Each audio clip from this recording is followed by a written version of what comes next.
E se eu te dissesse que um profeta de Deus preferiu morrer no mar a obedecer uma ordem divina? Você já sentiu vontade de fugir de uma responsabilidade que parecia impossível? Pois saiba que um dos profetas mais famosos da Bíblia fez exatamente isso. Jonas não era um covarde qualquer. Ele era um homem de Deus, um profeta respeitado em Israel. Mas quando recebeu o chamado mais importante de sua vida, ele fez o impensável. Virou as costas para Deus e fugiu na direção oposta. A história que você está prestes a descobrir vai muito além de um homem engolido por um peixe. É uma jornada sobre orgulho, misericórdia, segundas chances e os limites da paciência divina. Jonas tinha seus motivos para fugir, motivos que muitos de nós entenderíamos perfeitamente. Ele sabia exatamente o que Deus planejava fazer, e isso o revoltava profundamente. Prepare-se para conhecer o lado obscuro de um profeta que preferiu arriscar a própria vida a ver seus inimigos receberem perdão. Uma história de tempestades, profundezas oceânicas, arrependimento e um encontro inesperado no ventre de uma criatura marinha. Tudo começa em uma pequena cidade de Israel, onde Jonas recebe uma mensagem que mudaria tudo. A voz de Deus ecoou clara na mente de Jonas. Levanta-te, vai à grande cidade de Nínive e clama contra ela, porque a sua malícia subiu até mim. Nínive. A simples menção desse nome fazia o sangue de qualquer israelita ferver. Não era uma cidade qualquer. Era a capital do Império Assírio, a nação mais cruel e sanguinária da época. Os assírios eram conhecidos por sua brutalidade sem limites. Empalavam seus inimigos, esfolavam prisioneiros vivos, empilhavam crânios como troféus de guerra. Tinham destruído o reino do norte de Israel, levado milhares de judeus para o exílio, apagado 10 tribos da face da terra. E agora, Deus queria que Jonas, um profeta israelita, fosse até lá anunciar arrependimento. Jonas conhecia o coração de Deus. Sabia que se os ninivitas se arrependessem, Deus os perdoaria. E isso era inaceitável. Aquele povo merecia julgamento, destruição, aniquilação total. Como Deus poderia ser misericordioso com os assassinos de seu povo? Jonas tomou uma decisão. Ele fugiria. Não apenas recusaria a missão, fugiria para o lugar mais distante possível. Desceu até o porto de Jope e encontrou um navio indo para Tarsis, na direção completamente oposta a Nínive. Pagou a passagem e embarcou, acreditando que poderia escapar da presença do Senhor. Mas Jonas estava prestes a aprender uma lição dolorosa. Enquanto Jonas dormia no porão do navio, pensando que havia escapado, Deus enviou uma tempestade violenta sobre o mar. Ondas gigantescas açoitavam a embarcação, ventos uivavam como feras selvagens. Os marinheiros experientes, acostumados com o mar, entraram em pânico, nunca tinham visto nada igual. Começaram a clamar, cada um ao seu Deus, jogando a carga ao mar para aliviar o peso. E Jonas dormia profundamente, talvez exausto pela culpa, talvez em negação sobre sua rebeldia. O capitão desceu e o sacudiu. Como podes dormir?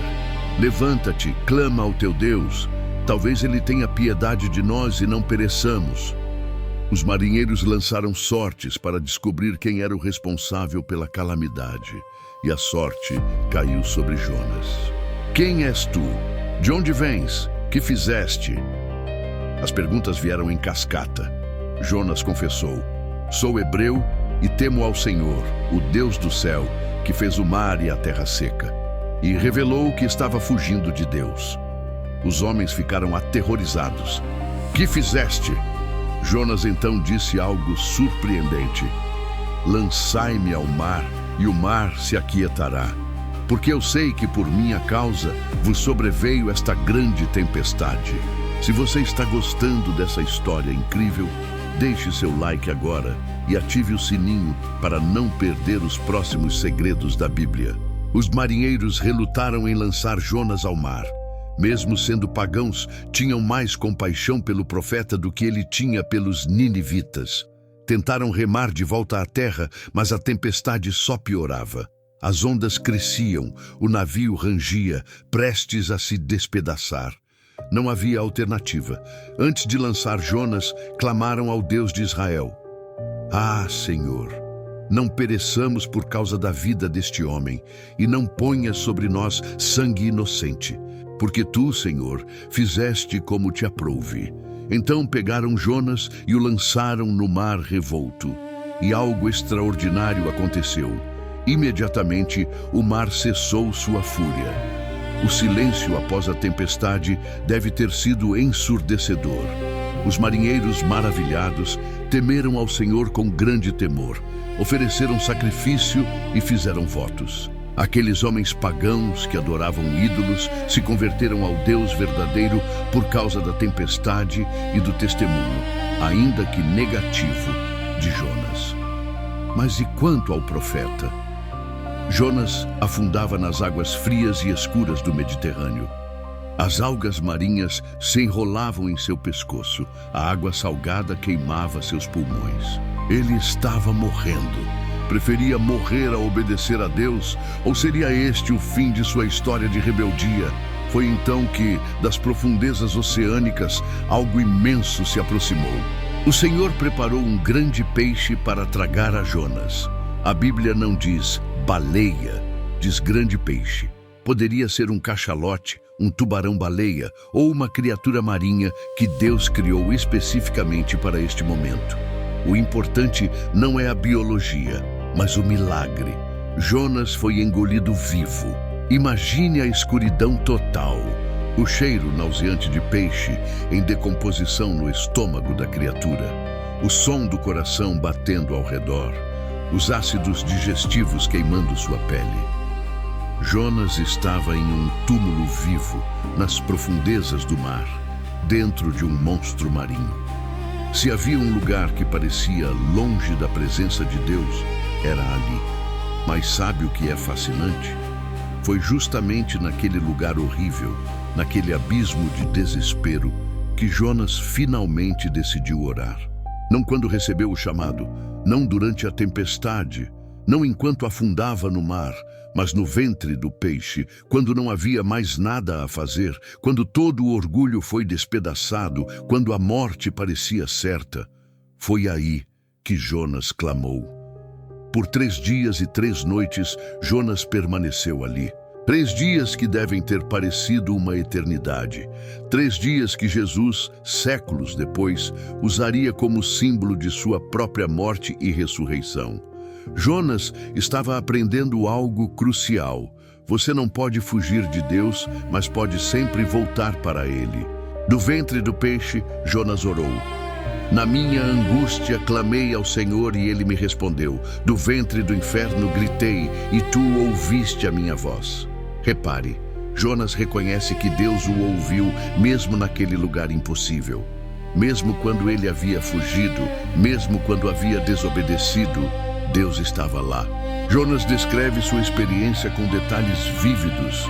Lançaste-me no profundo, no coração dos mares, e a corrente me cercou. Todas as tuas ondas e vagas passaram por cima de mim. Ele admite que foi Deus quem permitiu tudo aquilo. Não culpa os marinheiros, não culpa a tempestade.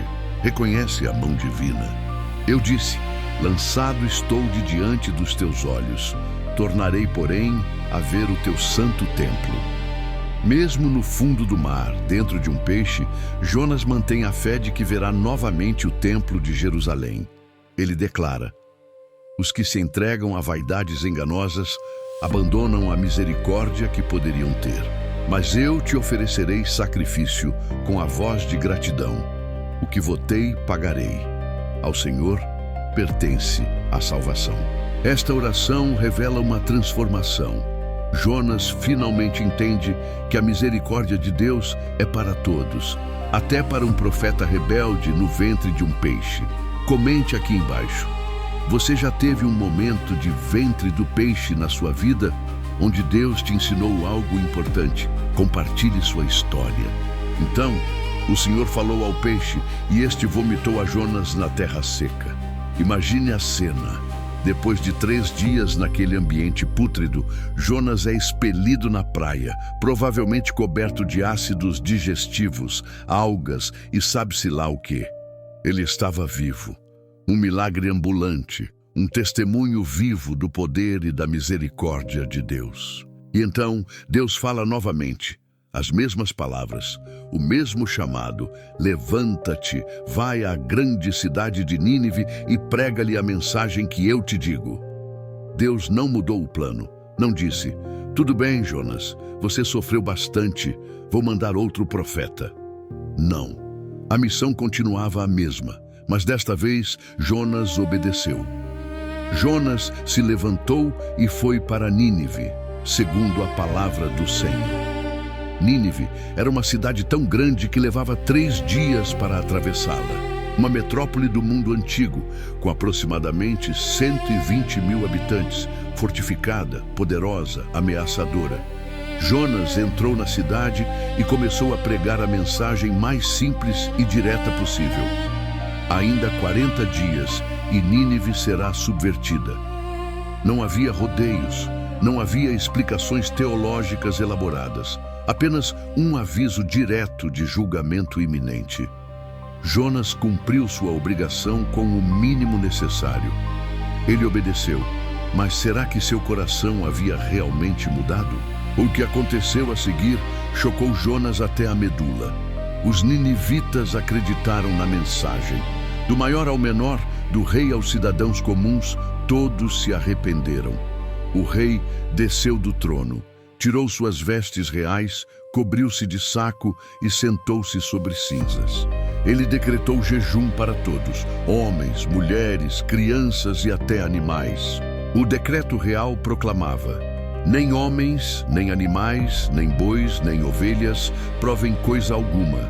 Não comam, nem bebam água, mas sejam cobertos de pano de saco, tanto os homens como os animais, e clamem fortemente a Deus. E convertam-se cada um do seu mau caminho e da violência que há nas suas mãos. Quem sabe se voltará a Deus e se arrependerá, e se apartará do furor da sua ira, de sorte que não pereçamos. Esta era a cidade mais cruel do mundo antigo se arrependendo. Assassinos, torturadores, conquistadores brutais, todos clamando a Deus por misericórdia. E Deus viu suas obras. Viu que se converteram de seus maus caminhos e se arrependeu do mal que tinha anunciado. Nínive foi poupada. A mensagem de Jonas teve o maior sucesso evangelístico da história. 120 mil pessoas salvas. Qualquer profeta teria se alegrado, celebrado, louvado a Deus. Mas Jonas ficou extremamente descontente e irado. O que deveria ser sua maior vitória se tornou sua maior frustração. Jonas orou novamente, mas desta vez não era um clamor por salvação, era uma reclamação amarga. Ah, Senhor, não foi isso que eu disse estando ainda na minha terra? Por isso fugi antes para Tarsis, porque sabia que tu és Deus compassivo, misericordioso, longânimo e grande em benignidade, e que te arrependes do mal. Finalmente, Jonas revelou o verdadeiro motivo de sua fuga. Não era medo, não era incapacidade, era conhecimento teológico. Ele conhecia tão bem o caráter de Deus que sabia exatamente o que aconteceria. Os ninivitas se arrependeriam e Deus os perdoaria. E Jonas não queria isso. Preferia ver destruição a ver misericórdia para com seus inimigos. Agora, Senhor, tira minha vida, porque melhor me é morrer do que viver. Jonas literalmente pediu para morrer porque Deus foi misericordioso. Que contraste! Quando estava morrendo no mar, ele quis viver. Agora, quando Nínive vivia, ele queria morrer. Deus respondeu com uma pergunta penetrante: é razoável essa tua ira? Jonas não respondeu. Saiu da cidade, fez uma cabana e sentou-se à sombra para ver o que aconteceria. Ainda tinha esperança de que Deus destruísse a cidade? Ou apenas estava emburrado como uma criança teimosa? Essa história te tocou? Então inscreva-se no canal e compartilhe este vídeo com alguém que precisa conhecer os segredos da Bíblia. Deus não desistiu de ensinar Jonas. Fez crescer uma planta que deu sombra sobre sua cabeça, e Jonas se alegrou muito. Mas no dia seguinte, Deus enviou um verme que feriu a planta, e ela secou. Quando o sol esquentou, Jonas quase desmaiou do calor e novamente desejou a morte. Melhor me é morrer do que viver. Deus perguntou: é razoável essa tua ira por causa da planta? Jonas respondeu: é razoável a minha ira até a morte. E então veio a lição final, a mensagem que ecoa através dos séculos. Tiveste compaixão da planta que não cultivaste, que numa noite cresceu e numa noite pereceu. E não hei de eu ter compaixão da grande cidade de Nínive, em que há mais de 120 mil pessoas que não sabem discernir entre a mão direita e a esquerda, e também muitos animais? A Bíblia termina a história aqui, sem nos contar se Jonas finalmente entendeu. Mas a pergunta de Deus permanece ecoando. Você tem mais compaixão por suas próprias conveniências do que pelas almas perdidas? A história de Jonas não é apenas sobre um profeta antigo. É sobre todos nós, sobre nossos preconceitos, nosso orgulho, nossa dificuldade em aceitar a misericórdia de Deus para aqueles que consideramos indignos. Jonas nos ensina que Deus ama até nossos inimigos, que sua misericórdia não tem fronteiras e que, às vezes, os que mais precisam de arrependimento não são os pagãos, mas os próprios profetas.